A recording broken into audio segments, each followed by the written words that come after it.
আপনার সত্যের সঙ্গী বরাক সত্য সংবাদ। সঠিক খবর, সুনির্দিষ্ট বিশ্লেষণ এবং বরাকের প্রতিটি মুহূর্তের খবর সব এক জায়গায়।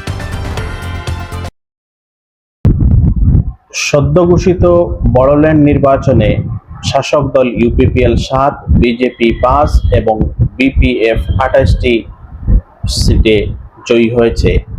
এরই অংশ হিসাবে বড়োল্যান্ড গেস্ট হাউসে বড়োল্যান্ড পিপলস ফ্রন্টের উদ্যোগে এক পিএমবি বৈঠক অনুষ্ঠিত হয়েছে। বৈঠকে বিপিএফ সভাপতি হাগ্রামা মহিলারি, সদ্য নির্বাচিত সদস্য এবং দলের অন্যান্য জ্যেষ্ঠ নেতৃবৃন্দ উপস্থিত ছিলেন। বৈঠক মূলত নির্বাচনের পরবর্তী কৌশল, দলীয় সমন্বয় এবং বিটিসিতে নতুন সরকার গঠনের আগাম প্রস্তুতি নিয়ে আলোচনা হয়। হাগ্রামা মহিলার নেতৃত্বাধীন বিপিএফ বিটিসি নির্বাচনে ৪০টির মধ্যে ৮০টি আসন জয়লাভ করেছে। তামুলপুরে বিটিআর প্রধান প্রমোদ বড়ো সংবাদ সম্মেলন করেছেন। সদ্য ঘোষিত বিটিসি পরিষদের নির্বাচন ফলাফলকে কেন্দ্র করে তিনি এই সংবাদ সম্মেলন করেন। বিটিসি নির্বাচন শান্তিপূর্ণ হওয়ায় তিনি বিটিআরের জনগণকে কৃতজ্ঞতা জানিয়েছেন।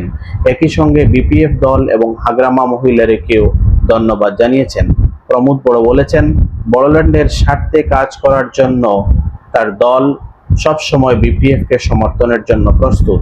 অতীতে ইউপিপিএল সরকার শান্তি ও উন্নয়নের কথা বলেছিল, তবে বিটিসির জনগণের কিছু মনের কথা তারা বুঝেনি বলেই হয়তো জনগণ বিপিএফকে ভোট দিয়েছে। কিন্তু তিনি আরো বিশ্বাস দেন যে বিটিসি চুক্তি বাস্তবায়নের জন্য আগামী দিনে বিপিএফ সরকারকে সম্পূর্ণ সহযোগিতা করা হবে। একই সঙ্গে তিনি বলেন যে ইউপিপিএল দল বিটিসির জনগণের সুখ দুঃখকে সবসময় পাশে থাকবে। প্রমোদ জানান, আমরা কোথায় ভুল করেছি তার বিশ্লেষণ করব। যদি বিপিএফ দল আমাদের চায় তবে তাদের সঙ্গে যে কোনো আলোচনায় আমরা প্রস্তুত। আসাম সরকারের শিক্ষা, ভূয়াম, জনজাতি এবং পিছিয়ে পড়া শ্রেণী কল্যাণ দপ্তরের মন্ত্রী ডক্টর রনোজ পেগু আজ ধেমাজিতে বিজেপি কার্যালয় প্রাঙ্গণে জিএসটি সম্পর্কিত এক সচেতনতা সভায় যোগ দেন। লক্ষ্মীপুর লোকসভা কেন্দ্রের সাংসদ প্রধান বড়ুয়া সঙ্গে উপস্থিত থেকে মন্ত্রী ডক্টর পেগু নতুন জিএসটি 2.0 অধীনে চালু হওয়া বড় ধরনের সংস্কার এবং এর দৈনন্দিন জীবনে প্রভাব সম্পর্কে আলোকপাত করেন। তিনি বলেন, সরলীকৃত কর কাঠামো, প্রয়োজনীয় সামগ্রীর উপর জিএসটি হ্রাস, স্বাস্থ্য ও জীবন বীমা রেহাই এবং সামগ্রিক স্বচ্ছতা সাধারণ নাগরিকের সরাসরি উপকৃত করেছে। অন্যদিকে ভারতীয় জনতা পার্টি ধেমাজি নগর মণ্ডলের উদ্যোগে জিএসটি সম্পর্কিত এক সচেতনতামূলক কর্মসূচি আয়োজন করা হয়। জেলা বিজেপি কার্যালয় থেকে ধেমাজি কাছাড়ি ময়দানের সামনে পর্যন্ত একটি পদযাত্রা অনুষ্ঠিত হয় এবং পরে জাতীয় সড়কের কাছাকাছি আরেকটি সচেতনতা সভার আয়োজন করা হয়।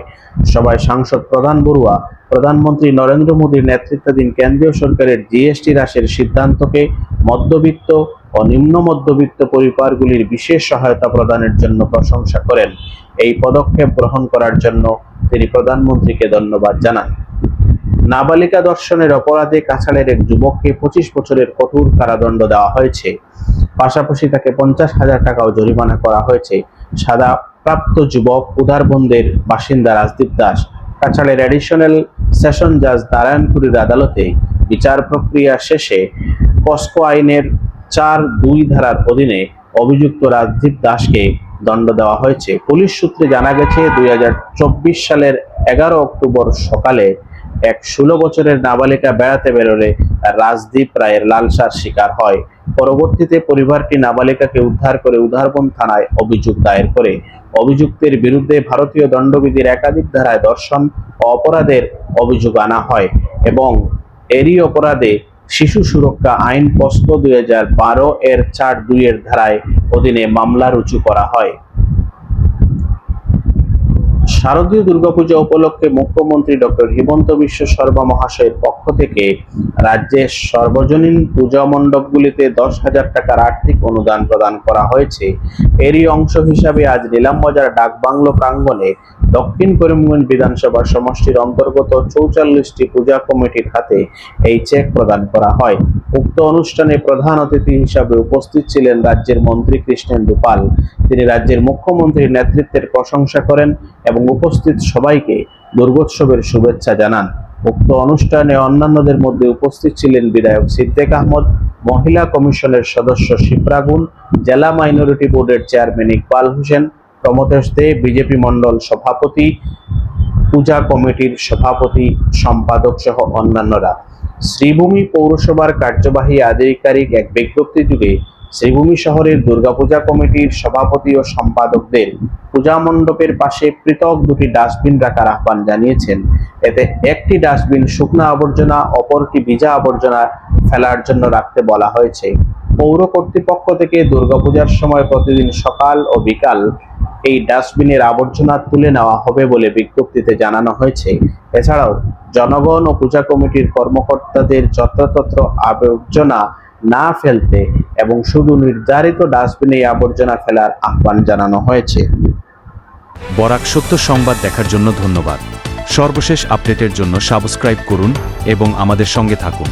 বরাক সত্য সংবাদ, খবরের সত্যিই ঠিকানা।